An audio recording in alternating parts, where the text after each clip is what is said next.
जय हिंद मेरे प्यारे देशवासियों। मैं राम प्रवेश कुशवाहा आप सबको 15 अगस्त के 75वीं स्वतंत्रता दिवस की हार्दिक शुभकामनाएं करता हूं। हमारे देश के बड़े बड़े शहरों में, छोटे छोटे शहरों के, बड़े बड़े गांव, छोटे छोटे गांवों के कोने कोने के हर घर पर झंडा लहराया गया है।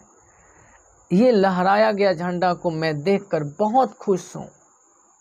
मुझे बहुत प्रशंसा होती है कि हर 26 जनवरी और हर 15 अगस्त के दिन ये महा उत्सव हर घर घर पे मनना चाहिए, जिससे हमारे देशवासियों को ये पता हो जाए कि 15 अगस्त 26 जनवरी क्या है।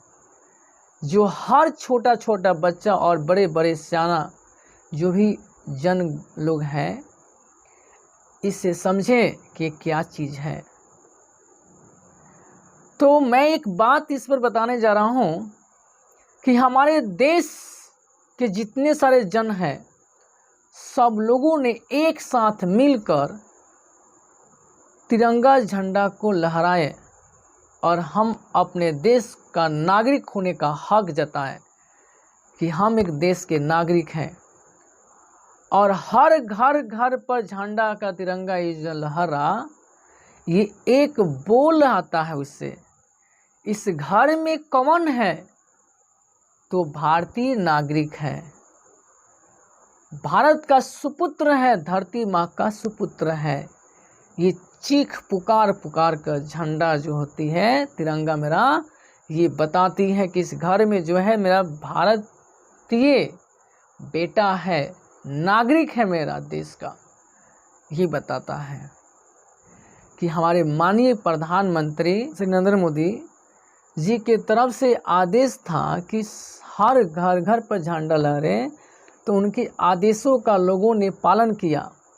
ये बहुत खुशी की बात है, हमें भी इस पर गर्व होती है कि अच्छा है बात कि सब लोगों के घर पे झंडा लहरना चाहिए। लेकिन एक छोटे से भूल हो जाने से हमारे देश की कितना मर्यादा नीचे चला जाएगा, शायद ये हमारे माननीय मुख्यमंत्री भी नहीं देखे हैं, माननीय प्रधानमंत्री भी नहीं देखे।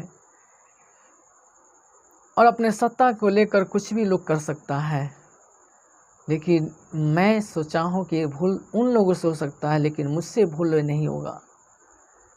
चलिए मैं वो चीज़ बताता हूँ जो चीज़ की भूल लोगों ने किया है, वो हम लोगों को भूल करना बड़ी बड़ा गलती होगा। हमारे देश की मर्यादा नीचे हो जाए, अच्छा बात है? वो क्या चीज़ है आप सोचते हैं ही ना? देखिए मैं बताता हूँ। बड़े गर्व के साथ हम लोगों ने 15 अगस्त को अपने तिरंगा को लहरा कर हमने ये साबित किया कि मैं देश का एक नागरिक हूँ। आपने कभी ये सोचा है कि इस तिरंगे का अर्थ क्या होता है? तिरंगे का 3 रंग होता है, इसीलिए हम उसे तिरंगा कहते हैं। पहला जो रंग केसरिया होता है, वो त्याग और बलिदान का प्रतीक होता है, समझे मेरे प्यारे देशवासियों। और सफ़ेद रंग जो होता है ना, वो हमारे शांति का प्रतीक है, आन बान शान का भी प्रतीक होता है, धर्म का भी प्रतीक है, मेरे देश के नागरिक होने का भी प्रतीक दिखाता है। और ये विश्वास का भी, हरा रंग जो होता है वो विश्वास का भी प्रतीक दिखाता है। और अशोक चक्र जो है, ये हमारे पूरे देशवासियों को एक संदेशा देता है कि चक्र जिस तरह से लगातार चलते रहता है कि एक घड़ी की तरह, उसी तरह से हमारे पूरे देश के नागरिकों को भी प्रगतिशील में रहना चाहिए, वो चीज़ बताता है। अब बताइए, जिसने खून पसीना अपना बहाकर हमारे वीर जवान के नेता 1947 को अपने देश को आज़ाद कराया, और उसका उसमें प्रतीक छिपा हुआ है। यदि तिरंगा को कुछ हो जाए तो हमारे देश का मान मर्यादा कमज़ोर नहीं हो जाएगा, नीचा नहीं हो जाएगा। जिसने देश को आज़ाद किया उसका मान सम्मान नहीं घट जाएगा। ये फहराना तो सबके लिए आसान की बात है। कहा गया है आगे बढ़ाने के लिए सब कोई बढ़ा देता है, लेकिन उतरने का रास्ता सब कोई नहीं बताता है। शायद ऐसा ही हमारे माननीय प्रधानमंत्री भी किए हैं, बताने के लिए बता दिए कि हर घर पे झंडा फहराना बहुत अच्छा बात है, लेकिन शायद इन्होंने ये नहीं बताया कि उसका सामान जितना है करना उतना भी करना चाहिए। तो कोई नहीं बताता है। आगे निकालने के लिए सब कोई निकाल सकता है, लेकिन बैक आने के लिए कैसे आना चाहिए ये भी पता होना चाहिए।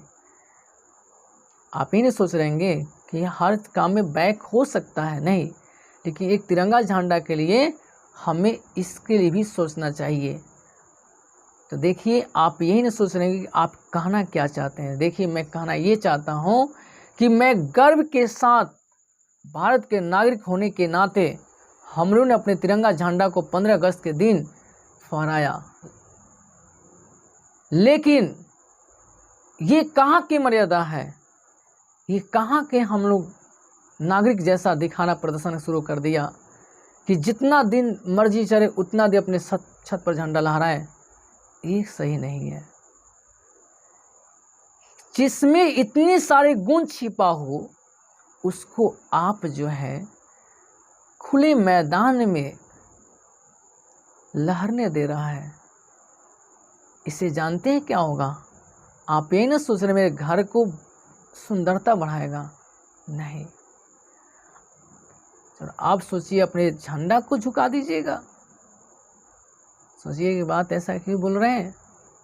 मैं ऐसा इसलिए बोल रहा हूँ कि तिरंगा लहराने का मात्र सूर्योदय अस्त होने से पहले तक ही वह है। तो आप इतने दिन, 2 दिन, 3 दिन, 10 दिन, महीना दिन आप कैसे घरों पर झंडा लहरा सकते हैं? हवा के झोंकों से वो झंडा मैला हो जाएगा। हवाओं में उड़ रहे जो जीव हैं उस पर अपना मलासे छोड़ दें, कहाँ है ये सही? तब तो उन वीर जवानों को क्या पहुंचेगा? उन्होंने अपने अंदरूनी से झांक कर देखेगा तो ये क्या सोचेंगे लोग कि मैंने आज़ाद करके बड़ा भूल किया, कि मेरे देश का जो जन्म है इसका सम्मान जो है नहीं कर रहा है। ठेस पहुंचेगा। हमारे शांति का जो प्रतीक है वो हमारा अशांति में चला जाएगा। यही वजह से मैं कह रहा हूँ ये सही नहीं है।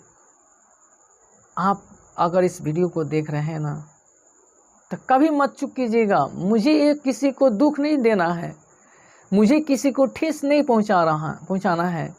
मेरा मकसद है कि पहले समझिए कि बात ये सच है या नहीं। अगर आपको लगता है कि सच है तो इसको आपको कहाँ तक सही लगता है आप खुद समझदार हैं, समझ जाइएगा। और मैं घर के ही केवल बात नहीं करूँगा, मैं छोटे छोटे गाड़ियों वाहनों पर भी बात करूँगा। बहुत शौक से लोगों ने लगा कर रखा है। ज़रा सोचिएगा, थोड़ा सा निकल कर बाहर देखिएगा गाड़ी से, इस झंडे का रंग कितना अच्छा दिख रहा है अब, और उस झंडे पर देखिए कितना मटमैला बैठा हुआ है। कहीं बाई चांस आप चले गए, कोई बच्चा गिरा दिया है तो क्या मेरे देश के झंडा का ही इज्जत रहा? अगर आप वैसा ही छोड़े रह जाइएगा ना तो क्या विदेशियों को मेरे देश में आने का हक नहीं है? विदेशी आकर अपना यहाँ उस झुके हुए तिरंगे का फोटो खींचकर अपने देश में जाकर उस तिरंगे का अपमान करें, क्या आप रोक सकते हैं? नहीं रोक सकते हैं। जरा सोचिए कहाँ तक ये सही है। इसलिए मैं आपसे नम्र निवेदन करता हूँ कि आप लोग थोड़ी सी भी गलतियाँ मत करें। आप अच्छा के लिए झंडे को मत रखें। जितना इज्जत सम्मान के साथ झंडा को लहराया उतना ही इज्जत और सम्मान के साथ उस झंडे को उतारिए। उसको जिस तरह से आपने खोला था उसी तरह से उसको लपेट दीजिए और फिर उसको सजा धजा के रख दीजिए। अगले साल काम आए या नहीं आए तो किसी का पैर उस पर नहीं पड़े। तो मेरा ये प्रयास कैसा रहा आप जरूर कमेंट बॉक्स में लिखेंगे। जय हिंद, जय भारत।